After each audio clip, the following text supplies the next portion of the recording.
Show!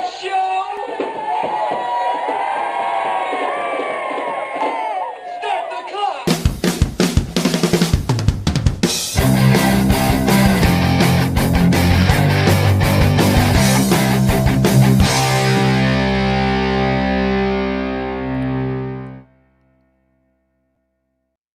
And welcome, my friends, to yet another episode of the Mind Dog TV podcast. I'm Matt Now. Thanks for coming. It's great to have you here as always. Today, we're going to talk about leadership with somebody who is known as the CEO Confidant.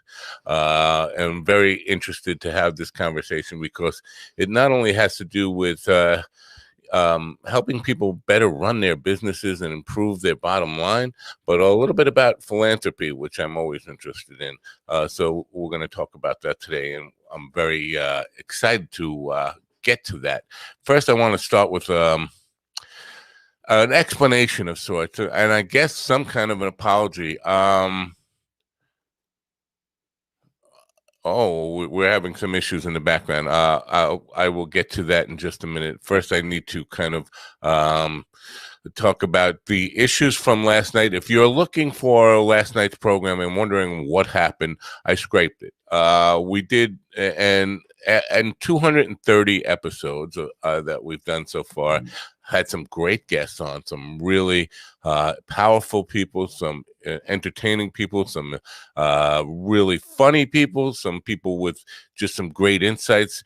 And then last night happened, and I take full responsibility for it. But my guest last night was beyond strange, weird, abusive, and a lot of other things that we won't get into. But so I decided not to create the podcast from last night's programs, and I pulled down all the video of it from the live stream so that they won't go live. So if you're looking for them, that's the explanation, and I do apologize for that. It won't happen again. We will do a much better job of vetting people like that before they get on the program, and all the responsibility, of course, falls on me. I know the guy who produced the program last night was feeling really bad about it, like it was his fault. No, it all falls on me. The buck stops here. That was my bad call. And I thought we were going to talk about his film career, the guest film career, but that did not happen. So I am aware that this kind of talk may get people curious and want to know more about it. Just know that it won't be online at all, and you won't be able to find it. We're going to try to scrape it from our memory bank. I'm going to do a couple of things here, talk about the product demo that I need to do, run my sponsor, and then I'm going to run a brief music video so I can help my guest get straightened out with his camera situation. He's in the green room right now with some technical difficulties. So while we do that, I will help him. But first, I want to talk about this stuff. This is my Vital C. If you're a fan of the program and you follow, and you're probably sick about hearing all this stuff, my Vital C is this stuff. Is Chris Burris was with me a couple of weeks ago, and he's from SES Research, and we were talking about his new product, my Vital C, that it's not really a new product. It's been out since 2013. But the bottom line is, while he was a grad student in 1991, they discovered this carbon molecule and did some toxicity testing on lab mammals, and found out that not only was it non-toxic, but it increased the lifespan of the lab mammals that were tested 90% or more, without any tumors, without any side effects whatsoever. And so it went through rigorous testing before the FDA could approve it for human consumption in 2013. And humans have been using it since 2013. And so the claim is now that it can increase your lifespan by as much as 90% or more, which of course is an extraordinary claim. And we don't have any 140-year-old humans walking around that we can use to kind of validate that. So that's an unusual claim. And I said, I'm skeptical about it. And Chris said, well, here's the deal. Why don't you try it? I'll send you a bunch. We can try it for free. Have me back in 6 to 8 weeks. and we'll discuss your results. So I've been doing it now. Just today is my 15th day. Oh, we see my guest has got his camera worked out, so we won't have to run that music video after all. So I told him I would be willing to try this stuff and share my results. I will tell you this: I had 13 days of very positive results, and then yesterday hit and not so positive results. I was actually very burnt out yesterday, but for those 13 consecutive days, I had a lot more energy, was sleeping better. The reason I'm doing it on air is simply this: to hold myself accountable, to present it to you, so we have proof that I'm doing it every single day, so that when he comes back on October 29th, we can review the results, knowing full well that I actually did what I said I would do and try it twice a day, every day until he comes back. And so far, the results have been good, except for one day. I can't say anything about the longevity claims that are being made. Obviously, I'm not going to be trying this long enough to say, well, it's going to help me live longer. But I will tell you, it has improved the quality of life somewhat. I've been more energetic, sleeping better, and all that stuff, except for yesterday. So here goes. I'm going to do this really quick and get rid of it. The one thing, I was taking it with a shot of water, chaser. The one thing I will recommend to him when he comes back, is that we got to do something about making it taste better. You know, they can make cough syrup taste better for people who have a tough time with cough syrup. They should be able to do something with that because it's god awful. My sponsors today, FundWise Capital, a business lending platform. They're a lender matching platform that gets you the best credit lines guaranteed. You can apply online in 60 seconds or less, and there's no effect to your credit to see how much you can get. Use the funding for anything you need to start or grow your business. That's right, I said start or grow your business. If you don't have a business yet, but you got a solid business plan, they can help you get funding to get your business started. Get the best funding you can qualify for. Their strategic lending matching platform searches through hundreds of lenders to find the best possible options for your unique situation. They have hundreds of 5-star reviews on Google, Trustpilot, and Facebook, and an A+ rating with the Better Business Bureau. They provide unsecured lines of credit at 0% interest for 9 to 15 months, unsecured term loans, loans based on your income, short-term gap funding, or bridge loans. They work with real estate, startups, as I mentioned, franchises and restaurants, any kind of businesses, any kind of project. To get started, it's really easy. Just go to apply.fundwise.com/minddog. That's apply.fundwise.com/minddog. The links will be in the description as always, and I do appreciate you patronizing my sponsors. I hope I get this name right because my guest was having some difficulties, and I haven't had the opportunity to ask him the exact pronunciation of his last name. I am going to take a guess here, and if I get it wrong, I'm sure he'll correct me. Angel Ribo, known as the CEO Confidant, is an influencer, international TV host, public speaker, CEO consultant, board member, and a philanthropist. In the last 25 years, Angel has empowered more than 1,500 CEOs in 33 different countries. He was born in near Barcelona, Spain, and has lived in 8 countries and speaks 5 languages. It's my privilege to introduce him to you. Ladies and gentlemen, please open your ears, open your minds, and help me welcome in Angel Ribo. Thank you. Thank you very much. That was a pretty thoughtful introduction. Thank you so much for being so kind and so patient. Not only to you, but obviously to your audience. Thank you. Did I get your name right? Oh, absolutely. You did. Oh yeah. Good for me. Good for me. I'm happy about that. Totally. You must be pronouncing Spanish names of Catalan people like every single day on your show. That and a whole bunch of other stuff. You know, people from all over the world, and sometimes I'm scared just by reading them. I get names without any vowels in them at all. So Totally. my greatest fear, and I hate to disrespect people by getting their name wrong, and so it's good to know I got it right. So thank you, and thanks for coming here. So let's talk a little bit about you and the path that led to where you are today, and your work with CEOs. Can you tell us a little bit about your background? Yes, absolutely. So basically, let's say since I was a kid, although my mom and dad had very humble origins, they always wanted me to learn foreign languages, and I think that was the most important thing that happened in my childhood was that I was taking French lessons because at that side of Spain we were so close to the French border that we were all learning, French in the school. But also at the same time, mom and dad wanted me to take English lessons on a private academy in the afternoon, in the evening. So I started to do that, and fast forward, I found myself that I wanted to have a better, professional future, and Spain wasn't enough. Spain wasn't enough. I wanted to. I had been using my French and my English for some, clients here and there, but I said I really want to have an international career, and I decided actually to accept a job in London.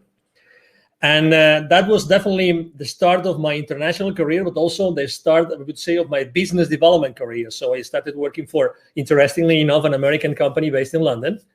And I started to serve many different customers in different European countries. I was communicating with them in French, in Portuguese, in English. I was dating a German girl at that time, so I was actually using even German. So, I was always like using different languages. And fast forward, I always was traveling. I was literally, I think I've closed business in more than 33 countries, working with this many companies. And I was always doing the same thing. So I was always helping my employers to develop their businesses, to develop like distribution channels, indirect sales models, reseller channels, these kind of things on those countries. So I always was blessed of having teams around me that were supporting my challenges, and I always was working for the kind of businesses that we were conducting. We always had to reach the C-level, so we always had to reach the high-level executives of those corporations, because actually the amounts also of the deals we were closing were pretty sizable. So, and I was doing that first from Europe, from London. I moved to Mexico, lived there for 10 years. Then I've been living in Plano, Texas, for 10 years now. But always the same thing, using this international background and going to so many countries and dealing with so many people with so many different cultures, and always helping them solve their business issues using the technologies or the services at hand. Wow. Interesting stuff to unpack in that stuff. Well, let me just tell you a little bit about my experience and why I'm going to be asking the questions I am going to be asking will probably be revealed in this little bit. I have had many careers. I've been a creative person my whole life and been involved in creative stuff, but I had a lot of opportunities or necessity to take day jobs and careers. Been a marketing director, a technical director, a junior vice president in a corporation with 27,000 employees. Spent a lot of time. Every single job I've had for the last 35 years before I took this. Now I am a CEO, but before I started doing this, my direct report was the CEO of the company. And what I found is, at least here in America, now you work internationally, so it might not be the same, and I've had probably 7 or 8 that I thought about last night, where I reported directly to the CEO, and the CEO was the most out of touch with the culture of his own company, the one who really did not understand what the people underneath them were doing, what their culture was, or what their mission really was, and what drove them. I find that to be epidemic, and with talking with business leaders on this podcast, it seems to be holding true in the United States. So why is it that I understand the CEO is the decision maker and the guy who's going to sign your check, but why is it you start there? Why not with the people who are really running the company, like the junior vice presidents and those people who really have their pulse on the company? Are you asking me why do I stop with the CEOs? Yes. Is that your question? Yes. Well, let me tell you, I don't stop. Okay. I don't stop. So, I've been working with them. I've been helping them. I have been empowering them. But, and you just answered the question. The reason is, you just said it. They signed a check. There's the board, right? There's the board. There's the CEO. There's the leadership team, right? Right. And there's this gap. Typically, CEOs and boards are pretty aligned. Okay, let's put it this way. They're very aligned. Right. There's starting to be a gap between the CEO and his leadership team. Oh my Lord. The gap between the leadership team and the rest of the company is huge. Right. So that's why that's why, due to the fact that we had to deal with these large projects and these large amounts and everything, large dollar amounts and everything, I had to necessarily work with them to have the sign off. But the nitty gritty, the dirty work, obviously was done with the leadership team, and most importantly, with what I call the business operators, the rest of business operators. But I am totally with you. And you know what? I think that I think that as soon as business operators start to be aware of the implications of what they do, and actually the CEOs empower their business operators to do that, to know the exact, the consequences of their business decisions while they work there, this gap that you just mentioned, this lack of, oh my God, I see all these people in the company, but at the top, maybe it's not that clear what these other guys should be doing. Right. That thing that you experience yourself like firsthand, it happens every single day. Every single day. So first identify the gaps and then do something about it. So then the follow-up question, if I may, actually, I might even ask that question to you, which is, why wouldn't the CEOs take action? Right. Why wouldn't they do it? Right. Why wouldn't they do it? So if they're already aligned, it's because maybe they think that, I have a business partner. His name is Neville Joffe. He has this amazing motto that he follows. So he calls him Nevilism. It's revenues are vanity. Revenues are vanity. Okay.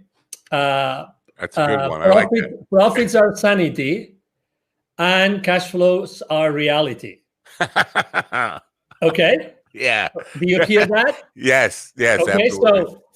So how many? Let me ask you a question, or even let me ask you a second follow-up question. When you meet with the board, do you actually talk about revenues and market share, or rather talk about how did you make your company more profitable thanks to deploying a culture that everybody is engaged with and that keeps everybody accountable the right way? Let me emphasize that, the right way. Right. Well, I would probably, I'm not sure if I'm going to get this right, but I'm going to guess it. Most CEOs are just talking about the bottom line, profits, and all that stuff, and not really concentrating on how to improve the culture and productivity the right way. It's that famous, that very famous visual of an iceberg in which you only see the pike, you see the peak, of the iceberg, but what about the rest, what's going on in the organization? Right. So there's a lot of things going on in the organization, a lot of things. And actually, right now, with everything that's going on in the world, with all this, with the current state of affairs, I think that most of those inefficiencies, most of these issues are coming to the surface. And me having worked internationally, obviously, immediately you start thinking, what about diversity? Diversity of cultures, diversity of people, diversity of religions, of sexual orientations, all this diversity. I talk to C-levels every week. I was talking to a couple of headhunters the other day, and he said, I can't cope, listen to this, I can't cope with the number of requests I get of chief diversity officers right now. Wow. Chief diversity officers. I don't know where to find them. Well, I can find them easily, but where are those experienced people that have worked internationally, that have embraced this culture, really know how to deal with a mix of cultures, with a melting pot of cultures that are going to help you create efficiencies inside your corporation? Right. Wow. Well, that's something to unpack there too, because you did mention in your opening statement there about knowing the different cultures of different countries that you've lived in and that kind of stuff. And we talk about culture in a couple of different ways here. There's countries have different cultures and companies have different cultures.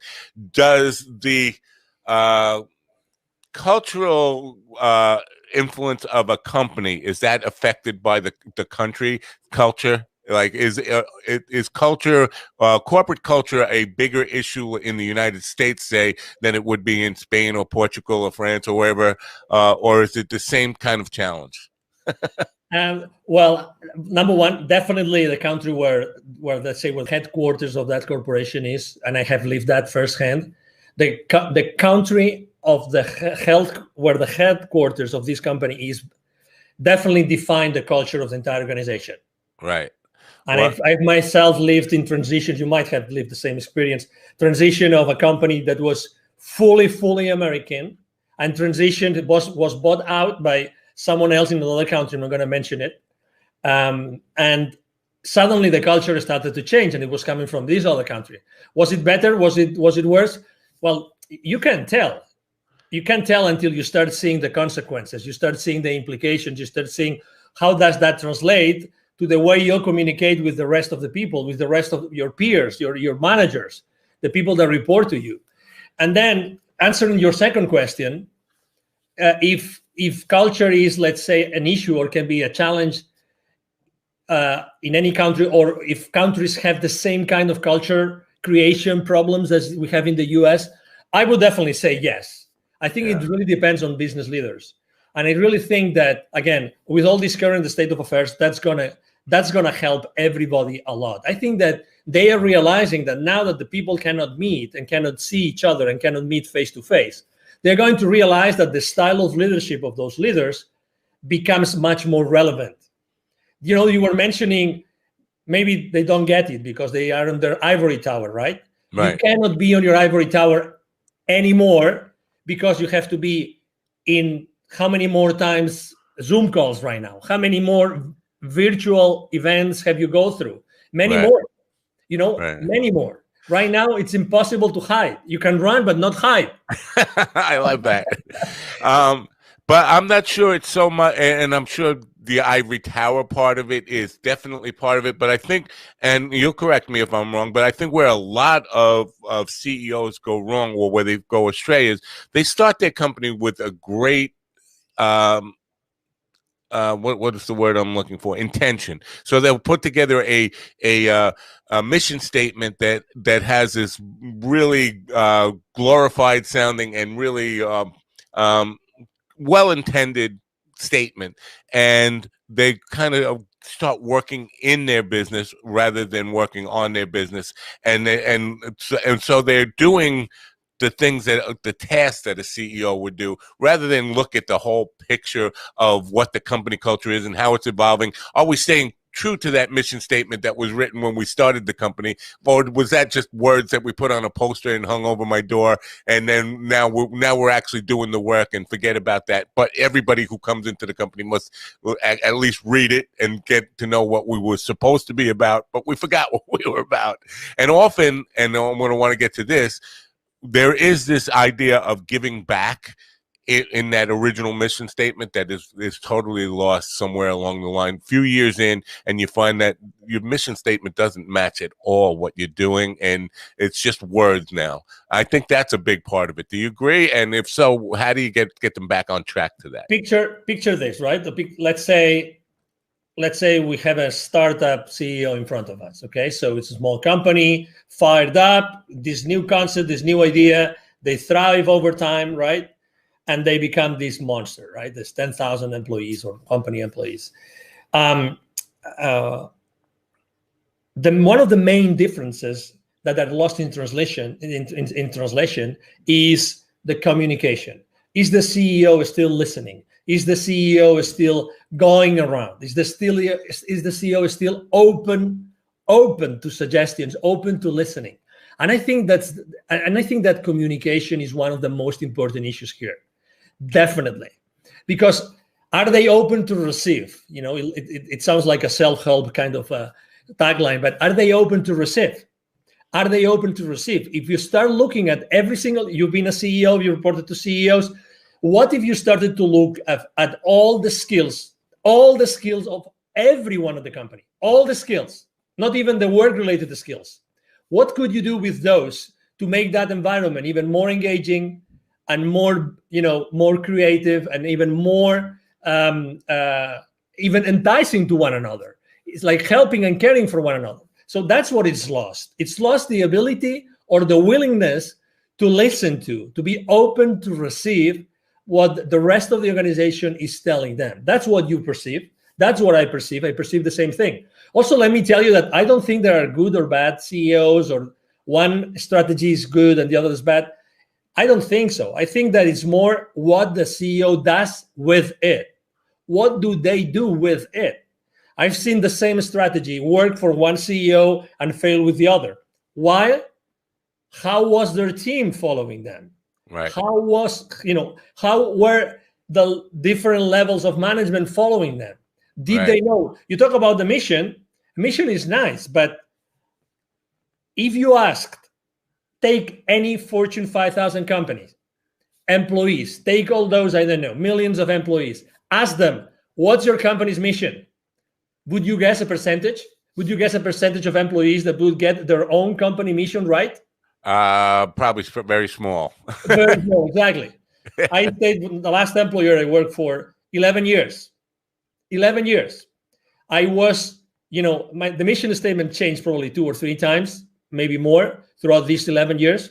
But regardless, let me tell you, I was repeating that mission statement on every single sales presentation to my clients or business partners, whatever that was. Again, do I remember that mission statement today? Right. I completely forgot. Right. So it's not only having one, it's also how the employees we are going to engage onto that mission statement. I honestly think that mission statements should be like effortlessly learned. If they are not effortlessly learned, they're not good mission statements. Sorry, I'm a little bit disruptive, so I have to tell you that. But I believe that, at the end of the day, everything is about energy. And I would rather have 100 employees that they were able to figure out what the mission of the company is, because just they see it every single day, every single conversation, every single interaction with suppliers, vendors, business partners, clients, they would breathe that every single day. I'd rather have this 10-word statement than this massive complex, it looks so nice at our, at the entrance of our factory or whatever that is. You know what I mean? Yes, I do. If you are fully engaged, nothing else really is important, because you will follow after what your leader is telling you. Right. So I just want to be clear on something. So, and I agree with what you said, but for our listeners, I want to be clear that a mission statement and culture are not the same thing, and that the mission statement should, and they're related, the mission statement should determine how the culture evolves of a company, but they're not the same thing. And so you talk about people who can't recite the mission statement, and that's very common. But I also find that many people can't identify the culture of a company. I'll give you an example of a small company I worked for, about 50 employees. That I walked through the door, and within 3 days, I could identify what their culture was, and it wasn't a good one. It was identifying problems, not identifying solutions. So everybody in the company, every one of those 50 plus employees, 52 or 53 employees, could tell you what the problem is with their job, why things aren't working, what their problems were with the customers. Nobody was talking about solutions. And when I went to the CEO and I said, you have a culture problem here, he looked at me like I had 2 heads, like, I don't know what you mean by that. And I said, well, your company's culture is identifying problem based. That's what it is. And so there's no moving forward in that. There's no solution based people here that are looking at something and saying, here's how we solve this problem. You have 50 people, and identifying problems is easy. Anybody could do that. You want people who are solution based. So that is common. So identifying being able to recite the mission statement is nice, but identifying your own company culture is even more important, don't you think?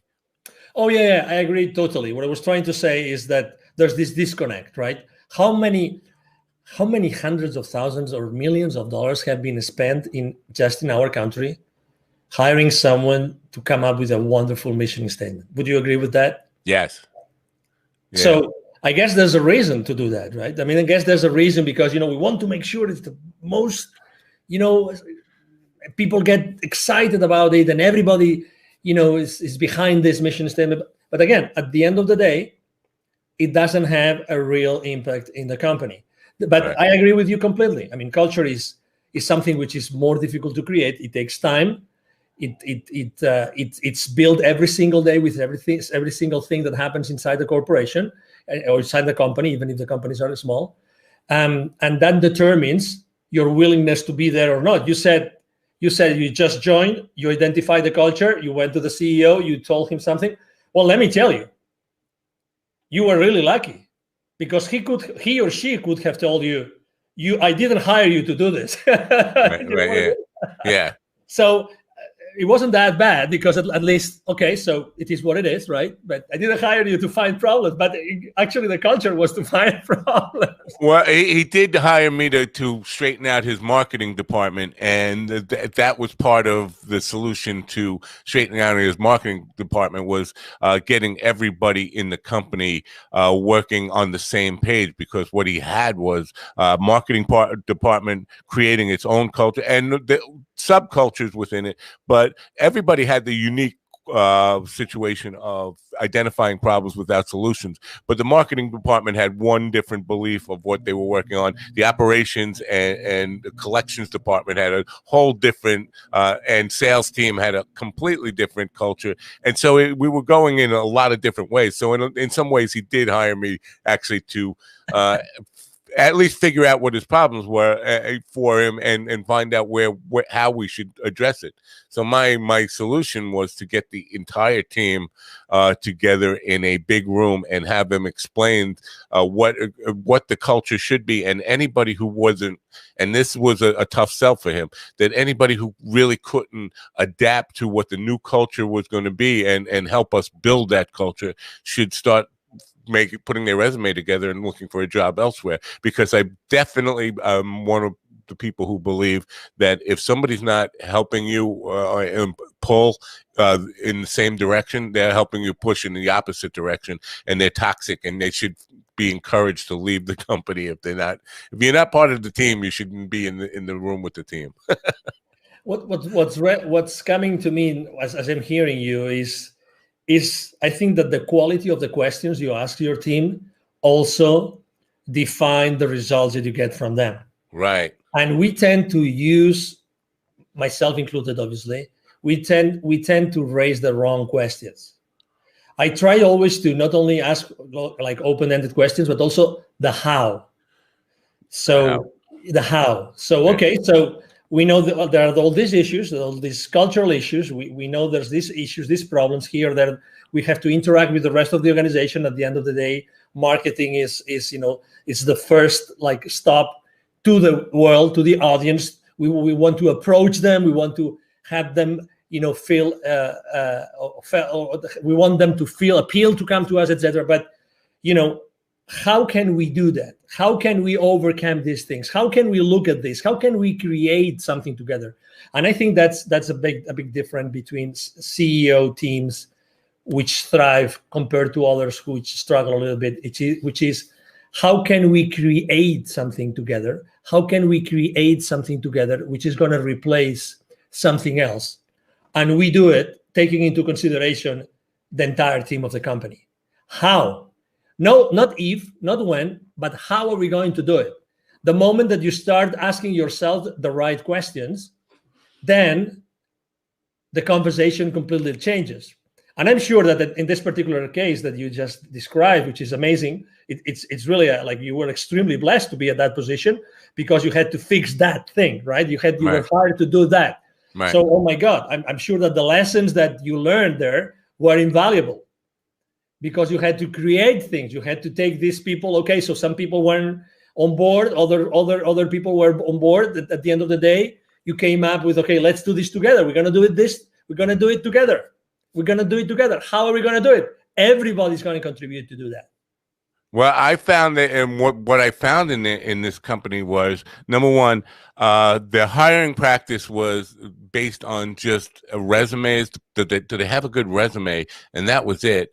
So, and that can be a problem if you don't really, if you don't hire with understanding the people that you're hiring, and you're just hiring off a resume, you're going to get people who aren't in line with your culture because you haven't had that talk with them. You don't know their core values and principles and don't know if they align with yours. And the second part of it, so they hired people without knowing their core values and principles. And once they were in the company, they would never fire or encourage people to leave if they were in fact toxic. So none of the directors or managers of the various departments ever let anybody go because of they didn't line up with the company. And the HR department happened to be run by the CEO's wife, which nepotism I'm always against. But so the HR department was never really held accountable in any way, because how can you hold your wife accountable, right? So they would their hiring practice was really, really bad. And basically, because I think hiring the right people definitely has to be more than just, do they have the skills and education? Do they have the values and principles of what our business is all about? And then comes back to the mission statement and what you want your culture to be. Yes. And honestly, I always think that one time someone asked me, okay, so if you have to give one advice to one CEO, what piece of advice would you give that CEO? And I ask, can I choose a single CEO?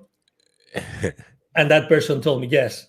So please, I would definitely recommend that single female or male CEO to get married and to have a kid, so that he will start receiving the lessons that the kids give us to all of us as parents. Okay, so I'm trying to make a metaphor between what's happening inside the company. Right, I get it. What's happening, inside the company with all of our colleagues, peers, people that report to us, and people that we report to, and what happens inside the family.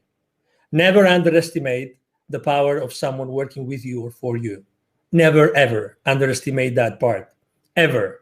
Because there's always something that can happen. There's always some experience, some part of the creation process that you are undertaking with them to create, in this case, for instance, a new marketing strategy that can change this, can change the future for that company forever. So I see the same thing. So I understand it's true. I mean, not every company is hiring, for attitude, let's say. Let's put it this way. How important is the attitude? If someone is willing to change, if someone is enthusiastic, if someone brings to the company every single day, they're pumped, they're fired up. Let's do it. I make mistakes, but I move on. I respect everybody. I honor the support I get from everybody. This gentleman, maybe, or this woman this lady didn't have this resume, which was amazing, right? According to the credentials written, but probably, this lady or gentleman, they might have this amazing attitude that's going to make all the difference. Right. And you know that when you have your team meetings, right? You have your team meetings and you have plenty of people around your table. How important is the excitement? How important is, yes, we're going to do this. Come on, we're going to have a great meeting today. And you talk about your wife, your dog, your weekend, your whatever that is. This is really, and again, this is something I'm seeing today. I think that we have to bring our personal life more into our business world. Listen what I'm saying. I agree. Yes. Honestly, I mean, even if we are now working remotely, it doesn't matter. Hey, we are human beings. Why do we have to leave our human personal life out the door when we get into the building, our company building? Hey, we are human beings, and I'm going to be a much better contributor to your team as much as I feel recognized and as I feel that I'm a human being that you really take consideration after, or you are considerate with me. If that happens, I'm going to give you 1,000% every single day. Why separating those two things? Why? What are we trying to accomplish? Again, I honestly think that right now there's a lot of things, there's a lot of moving pieces inside corporations. I've seen a lot of CEOs these past months, and a lot of C-level executives that they have tried to find the right place, and I'm not talking about the job. I'm trying just in the same place where they are right now.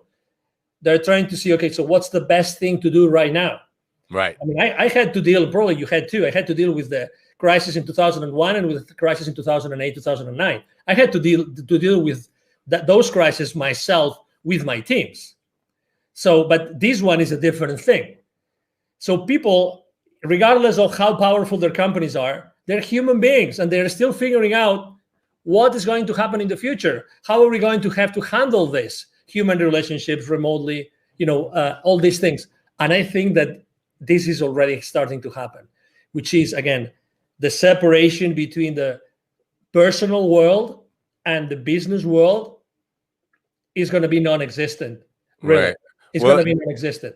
I think that's a great bridge to the next thing that I want to talk to you about, because I know that you practice what you preach in this idea of giving back and philanthropy.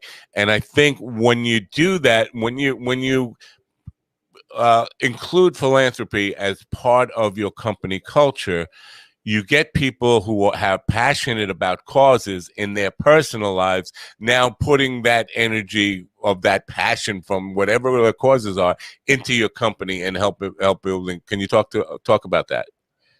Totally. And not only that, because imagine that you know that some of your direct reports or colleagues or even supervisors, you know that they're going through something which is really hard for them. Right. Right now, for instance, death is on the news. Like, death is everywhere. Right. Someone that is suffering from something. So just having a reconforting conversation with someone can make a big difference. Just this small conversation, 30-second conversation. Hey, I don't know what's going on. I perceive that something is wrong. Hey, I'm here. Even if it's your boss, why not? Why not? I'm here to support you. I'm here to be there with you. So again, become more human. And to your question, I mean, the reason why I started to diligently giving back to the community was because I was traveling so much, and I was seeing so many, communities that were in a hardship, like underprivileged communities, and more importantly, a lot of kids that had to work, a lot of parents that would use their own kids to do things that they shouldn't be doing, a lot of kids outside the manufacturing plants where I would go to see the managers of those plants. I would see all those kids around those plants asking me for hey, would you buy some gum from me? Would you allow me to keep your car safe while you are inside, so you give me some pesos, these kind of things. So I was so exposed to the realities of this world, which is inequality, right? So Right. you can be on the same street, and in 30 seconds of walk, you have the CEO of a multi-billion-dollar corporation, and you have a kid offering you to clean your windshield, kind of thing. So I was seeing that in Latin America all the time, like for years. For 15 years, I was seeing that all the time, until I decided to take action. And I actually had a spiritual experience that triggered my change, my transition, the moves that I made personally and professionally. And I decided to start, Wisdom for Kids, which is, thank you for reminding the audience, which is definitely the foundation that I decided to co-found together with two additional gentlemen in 2017. But the idea was created in 2015 because, why are we here? Why are we doing so many things for so many people, but how are we really making sure that this inequality, that these kids in America, there are 170 million kids. That's data from the UNICEF 2012. 170. 81 million live in poverty. 81 million. Wow. 81 million live in poverty. Okay, so wow. I mean, that means that every time you see two Latin American kids, the likelihood of one of them being poor is high. Right now, obviously, after everything that is happening in the world, probably the amount of kids that live in poverty has dramatically increased. Of these 81 million kids, 22 million do not have access to drinking water. Clean water is a big one. Exactly. Yeah. 22 million. I mean, 22 million. Okay. How many states of the union is it? 22 million. I think 5. Yeah. Okay. So imagine. I mean that's like. Yeah, it's huge. It's we take clean water for granted in this country, and it's amazing that we are in that place. But so you talk about equality and stuff, and I understand that's a huge problem. I think what COVID has identified is, in America at least, we've been using this phrase essentially employees since COVID started, right? And it kind of identifies, oddly enough, the essential employees are the people who are least compensated in a lot of cases. So we don't see the CEO as the essential employee in a lot of ways. The people who are out there stocking the shelves, the people who are out there working in hospitals, the paramedics, the police officers, all the people who are we now deemed as essential, somehow they're still on the bottom of the compensation model. I think that needs to be changed. And I'm not, I hate to get into politics. I'm not a communist or a socialist, whatever you want to label me. I just think we need to do more to recognize if these people are so essential, they need to be paid more, and they need to be paid a living wage, something that they can survive on and thrive on. You want to talk about that a little bit? Totally. And this is again one case, right? You're talking about one specific situation that we see here, right, intrinsically affecting the the COVID era. It's now October 2020, right? And again, not willing to go down any politics route the same as you, but the question is how do we bridge that gap? How do we bridge that gap? Only a few minutes ago, I heard a very famous TV host talking about a fiasco with a former guest, right? That wasn't intended. That wasn't right. The other day, I was invited to a show, and that host was at the antipodes of you. Okay, so he was trying to get me in the trenches of polarization since second one. It's like, I want you to say this, and you have to say it like this, and I want you to know your opinion. And I was all the time saying, I understand that you want to know my opinion. This is my opinion. My opinion is that someone has to be in the middle bridging, building bridges. Right. Someone has to be building bridges right now. I have my opinion as anybody else, as any other voter, but someone has to be building bridges. You and I, we're both public figures. We both have we have something to do with the world. We love to be here. We love exposure, but also because of a mission. Right. We both have a mission. We both want to do good in the world. We want to do good in the business community with the entrepreneurs, the increasing number of entrepreneurs, right now in the world. But someone has to lay down those foundations and build those bridges. And that's where people are going to find me. They're going to find me in these places where I'm trying to be compassionate with everybody. Because again, compassion, it's the same thing. Inside corporations, compassion. What is compassion? Where is compassion? What is compassion internally? Right. How do you show compassion? Even to your CEO. The difficult thing is say, no, he is an ABC. Right. Or, exactly. That's the easy way to do. But you, as someone that, you're commanding messages to the audience, right? And you're asking questions. You know that you're changing the world. You know that there are people listening to this conversation right now, and they're saying yes, or they're saying, oh, interesting. Oh, I didn't think of this that way. And then you would have served the purpose of your show and of your life, right? Right. So that's exactly what is I think that's our, like our commitment and our role in our lives is to really be the main characters of our lives. Be the main character of your life. Don't get sidetracked because it's so easy. Hey, take responsibility of your life in the sense that be yourself, wherever you stand in the political spectrum, you name it, be yourself. Right. Be yourself. Do your own research. Stand up for what you think. Right. Be yourself. Don't allow yourself to be grabbed to the left, to the right, to the up, or to the down. It doesn't matter. Right. That's why obviously every time I have the opportunity of being able to answer questions like yours, I'm so thrilled. Well, I would call what you just described being authentic. That's how I would label. Be authentic. And there is a great power in that, I think. But earlier you and I forget what we were talking about, but you said it sounds like a self-help type of phrase, and I forget what the phrase you were alluding to. But I think there's first of all, I think there's a big influence of what we self-help stuff in business right now.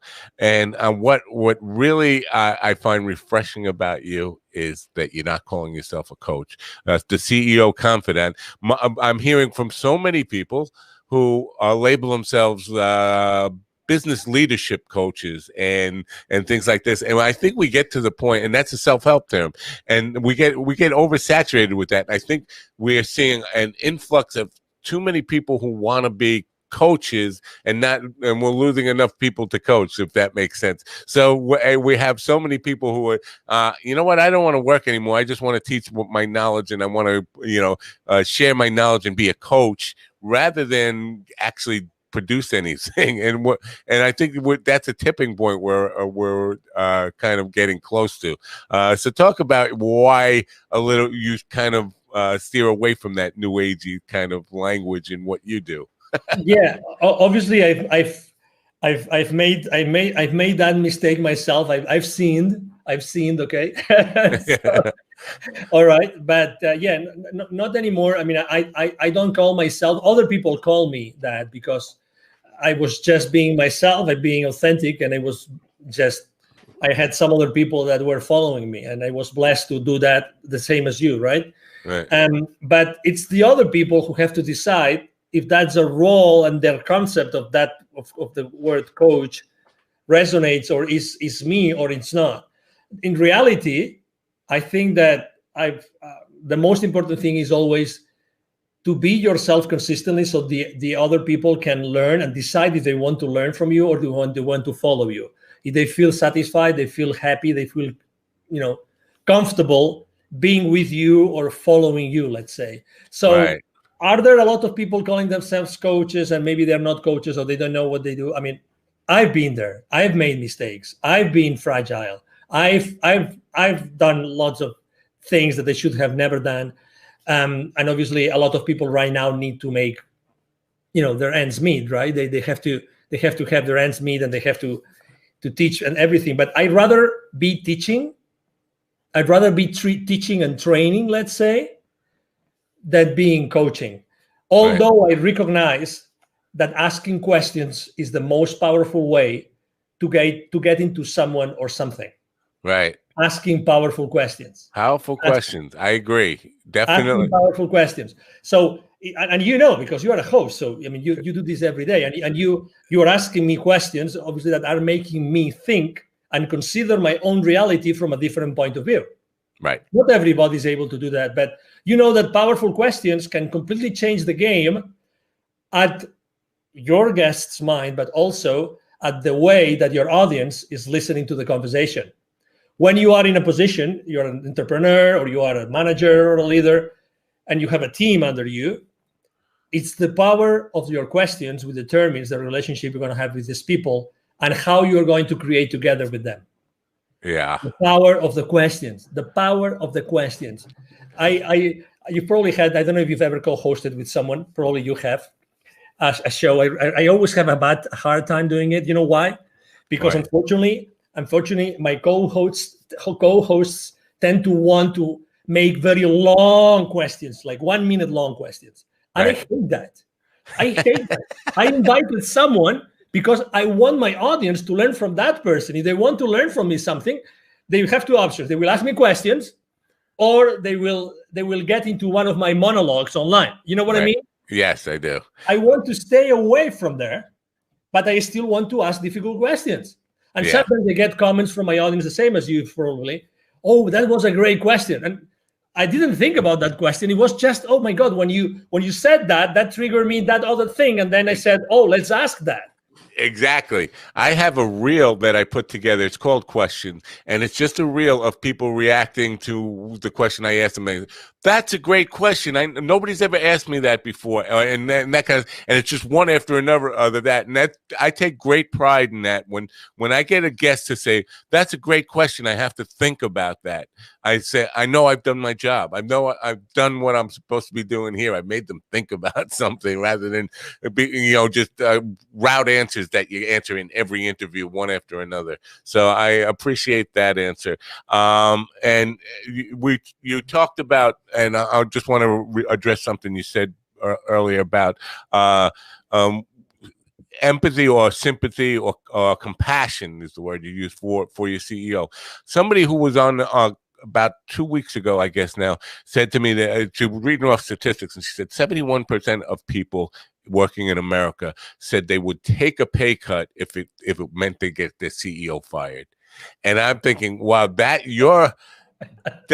a problem. That's a problem within yourself. And so instead of trying to get your CEO fired, maybe you should be asking yourself the question, how can I get the CEO to hear me and appreciate and just acknowledge that my ideas, not my input and ideas, not necessarily find a path, but I think most people just want to be heard by the CEO and understand that they know what your concerns are and have heard them and are thinking about them. Yes? Totally. When I was making this metaphor of a small company, large company, you stop listening to your people. Right. Definitely, they want to be heard. And actually, I mean, the other day I was talking to a GM of a large retail store, and she was telling me like she can reach out to her CEO, and we're talking a multi-billion-dollar company, anytime, and he would respond, even if it was a short sentence. Anytime. That's all you want. Anytime. But also, let me tell you something. I mean, CEOs are so fragile as we are. They are human beings as we are. They have had the experience they have had, and they have learned what they have learned. Okay, so I think that also compassion is a two-way street. So what if the problem is that, I don't know, this CEO doesn't have a good communication team? Maybe Right. the CEO doesn't know how to communicate properly. There's a lot of things. Again, we are in a fast world that do not allow us to stop and think.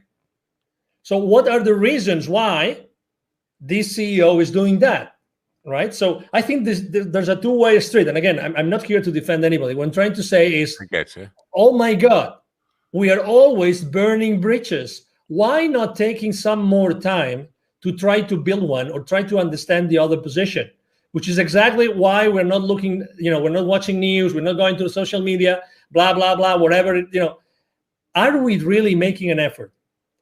I mean, you could conduct a survey. I'll try to do the same thing. How many good friends of yours are not friends of yours anymore since COVID started for any reason? Oh yeah, probably 10. How many? Yeah. How many? Okay, Yeah. so, and I don't want to mention any name or any Right. public figure, but oh my God, we Yeah. are allowing this to happen. We Right. are allowing ourselves that to happen. And probably one of those 10 or my 10, oh my God, we've had so many great times together. Having a blast doing something, going to a game, going to a party, going to a meal, whatever. But now everybody's so entrenched that no, that's impossible. Oh, come on, give me a break. Yeah. Give me a break. Give yourself a break.